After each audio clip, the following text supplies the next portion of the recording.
ஒரு விவேகனுடைய காமெடி பார்த்தேன். ஒரு பெரியவர் உட்கார்ந்திருப்பார், அண்ணன் விவேக். அவர் ஒரு போர்டில் எழுதுவார், ஆ அண்ணன் தெரியுதா? தெரியல. ஆ பெருசா எழுதுவார், பெருசு தெரியுதா? தெரியல. பெருசு ஆ பக்கத்திலே கொண்டு வந்து வைக்கிற, தெரியுதா? தெரியல. நான் தெரியுறேனா? தெரியற. போர்டு தெரியுதா? தெரியுது. என்ன பெருசு? ஆ மட்டும் தெரியலங்கிற.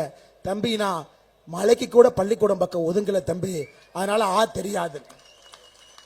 இன்னைக்கு திமுக எம்எல்ஏ அப்படித்தான் இருக்கிறாங்க. இந்த 3 மொழி போய் 3வது மொழி அழிச்சிட்டு வா. ஒரு திமுக எம்எல்ஏ பெயிண்ட் டப்பாவை தூக்கிட்டு போறார். எதுனா 3வது மொழி? 1 2 3 3வது மொழி அழின்னு ஆங்கிலத்தை அழிச்சிட்டு வர்றார். இன்னைக்கு இதுதான் இந்த மாதிரி முறையில் வந்த திமுகவினுடைய தொண்டை எப்படி இருப்பான் பாரு.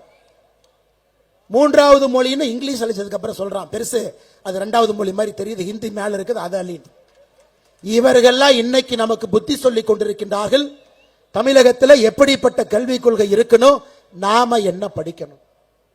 அது மட்டும் இல்லைங்க, இன்னைக்கு தமிழகத்தினுடைய முதலமைச்சர் அண்ணன் மு க ஸ்டாலின் தமிழ்நாட்டை தாண்டிட்டா 2 பேர்த்த கைத்தாங்களா கூட்டிட்டு போவார் டெல்லி போகும்போது.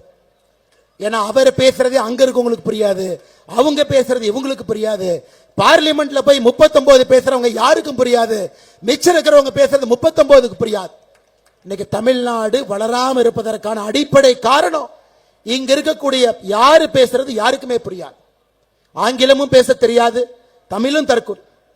நீங்க நல்லா யோசிச்சு பாருங்க ஐயா, 10ஆம் கிளாஸ் தமிழ்ல எத்தனை பேர் ஃபெயில் ஆகிறாங்க? 2022 57,000 பேர். 12ஆம் கிளாஸ் பரீட்சை போன வருஷம் 72,000 பேர் எழுதவே இல்லை.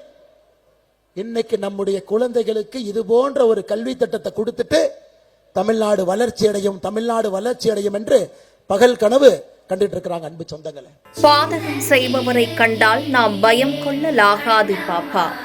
மோதி மிதித்து விடு பாப்பா, அவர் முகத்தில் உமிழ்ந்து விடு பாப்பா. அண்மை செய்திகளை உடனுக்குடன் தெரிந்து கொள்ள இணைந்திருங்கள் எம் நாடு தொலைக்காட்சியுடன்.